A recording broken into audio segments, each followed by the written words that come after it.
Lenti e specchi permettono di sperimentare altre dimensioni del visibile, dando vita a nuove mirabili visioni. Le ricerche in questo campo sono particolarmente floride nel Seicento barocco, quando la vista è considerata il senso principale della nostra percezione e della nostra esperienza del mondo. Lo spirito dell'epoca è orientato verso le meraviglie della natura che la scienza inizia a indagare, ma anche verso l'illusione e il fantastico, spesso senza un confine ben definito tra i due mondi. Intorno alla metà del secolo, invertendo il principio della camera oscura, nasce la lanterna magica, il primo strumento in grado di proiettare su una parete o un telo bianco le immagini dipinte su materiale trasparente. All'epoca non poteva che essere il vetro, unico supporto che consentiva la proiezione prima dell'invenzione della pellicola di celluloide. Il primo a descriverlo è l'astronomo e fisico olandese Christian Huygens, uno dei protagonisti della rivoluzione scientifica. Il gesuita Athanasius Kircher, definito maestro in un centinaio d'arti, ne sfrutta le potenzialità pedagogiche ma anche mistificatorie, descritte nel suo libro Ars Magna Lucis et Umbre del 1671. Al Collegio Romano, dove ha allestito anche una straordinaria Wunderkammer, Kircher usava proiettare immagini dell'inferno per impressionare i fedeli. Dai circoli scientifici e intellettuali, questa meravigliosa tecnologia si diffonde a livello popolare, diventando lo strumento di comunicazione visiva più diffuso, creativo e versatile prima della nascita del cinema. Certamente l'esperienza doveva apparire davvero misteriosa per chi la osservava, quasi soprannaturale. In pochi erano in grado di comprendere cosa stava accadendo, quando nel buio, su un lenzuolo bianco, apparivano improvvisamente delle grandi immagini luminose e colorate. Per molto tempo questo primo proiettore è stato quindi chiamato lanterna magica. Il repertorio di immagini era molto vasto: scene comiche grottesche o macabre, paesaggi, fiabe, soggetti astronomici e scientifici. Con lanterne a più obiettivi e particolari vetrini collegati da dei meccanismi era anche possibile dare vita alle immagini proiettate, con delle vere e proprie animazioni. Il suo uso si diffonde nel Settecento e soprattutto nell'Ottocento, grazie ad una schiera di lanternisti ambulanti che accompagnavano le immagini con il racconto della storia e quasi sempre della musica suonata con la ghironda, organetti meccanici e altri strumenti musicali che è possibile vedere in museo. Questa forma di illusione anticipa da molti punti di vista l'esperienza dello spettacolo cinematografico. Essendo il nostro museo fondato da una lanternista, Laura Menici-Zotti, non potevano certo mancare decine di lanterne magiche e migliaia di vetrine da proiezione, molte usate nei numerosi spettacoli che ha presentato in giro per il mondo e che costituiscono il cuore della nostra collezione. Nonostante la lanterna magica sia un'invenzione seicentesca, le più antiche arrivate a noi risalgono al Settecento e sono davvero poche.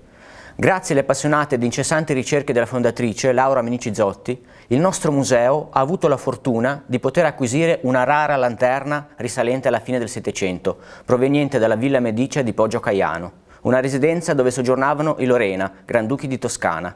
Risulta infatti nell'inventario stilato dal loro guardarobe. Pur con importanti miglioramenti tecnologici, i principi di funzionamento della lanterna magica sono rimasti quasi invariati durante la sua storia. In una scatola di legno, colorata di nero sulle pareti interne, veniva posta una fonte di luce che doveva essere il più intensa possibile. Nel Settecento venivano usate candele, spesso più di una, lampade a olio vegetale o animale come il grasso di balena. Componente fondamentale della lanterna era quindi il cammino, per la fuoriuscita del fumo e del calore, principale nemico della pittura su vetro. Sul fondo era presente uno specchio concavo che fungeva da riflettore per indirizzare la luce verso l'obiettivo, che prima di uscire passava attraverso un condensatore, in questo caso una semplice boccetta di vetro con all'interno dell'acqua. Tra scatola e obiettivo c'è lo spazio per inserire la lastra di vetro contenente le immagini, che venivano proiettate dalla luce, fortemente ingrandite in base all'intensità luminosa e alla distanza dallo schermo. Attraverso la lente dell'obiettivo, la proiezione veniva messa a fuoco, permettendo di ammirare anche i dettagli più minuti e quindi anche gli eventuali difetti dei disegni, che dovevano pertanto essere realizzati con grande attenzione e maestria. Qualità perfettamente dimostrate dai 108 vetri di rara bellezza ritrovate insieme alla lanterna e alla cassa di legno originale che li conteneva, nei 120 divisori interni. Completamente dipinti a mano, questi vetri panoramici raccontano le storie della mitologia della Grecia antica e le vicende degli antichi romani. Durante i festeggiamenti per l'elezione di Ferdinando III a Granduca si tennero numerosi ricevimenti e serate di gala.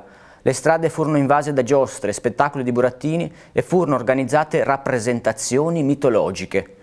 Non sappiamo se fossero realizzate con la nostra lanterna magica e i nostri vetri, ma Giuseppe Conti, nell'opera Firenze Vecchia, racconta che Ferdinando III si recava spesso a Poggio Caiano, dove amava rallegrare gli ospiti con trattenimenti di macchine, termine usato per indicare anche la lanterna magica.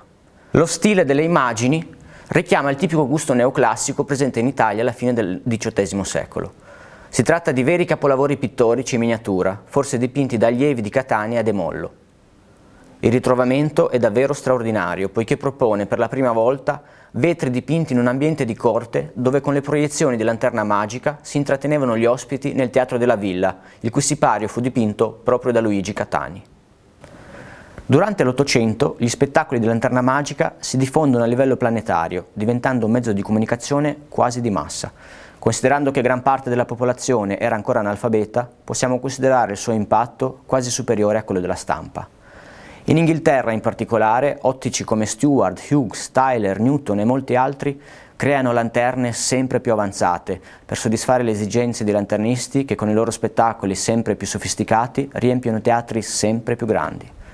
Particolarmente affascinanti erano le immagini animate attraverso lo spettacolare meccanismo della dissolvenza incrociata, messo a punto nel 1839 da Child, dapprima utilizzando lanterne gemelle affiancate, provviste di otturatori a pettine o occhio di gatto, poi, negli ultimi decenni del secolo, con le sofisticate lanterne doppie e triple. Questa lanterna magica Biunel del 1880, a 2 obiettivi convergenti, per uso professionale, è realizzata in prezioso legno di mogano, con meccanismi e obiettivi in ottone. Il complesso sistema ottico permetteva di regolare la lunghezza focale per adattare la proiezione a qualsiasi tipologia di ambiente. La fondatrice del nostro museo, la lanternista Laura Minicizzotti, impiegava una lanterna simile nei suoi spettacoli. Il sistema di illuminazione poteva essere luce a gas. Con una fiamma ossidrica creata mescolando i gas di una bombola di ossigeno e una di idrogeno, si bruciava un piccolo cilindro di calce che, riscaldandosi, creava una luce bianca molto intensa. Non sono mancati incidenti, ma meno di quelli causati più tardi dall'estrema infiammabilità della pellicola di celluloide. In seguito, con l'invenzione dell'illuminazione elettrica, la potenza della luce e la qualità degli obiettivi permettevano proiezioni anche a 10 metri di distanza dallo schermo, creando immagini che potevano raggiungere 5 metri di grandezza, con una buona definizione. In museo abbiamo anche un'imponente lanterna magica modello Triunial dell'ottico Stewart, costruita unendo una lanterna biunial con un singolo obiettivo. Per poterla utilizzare bisognava operare almeno in 2, ma la combinazione di immagini su 3 livelli consentivano effetti e animazioni che anticipano le tecniche del montaggio cinematografico.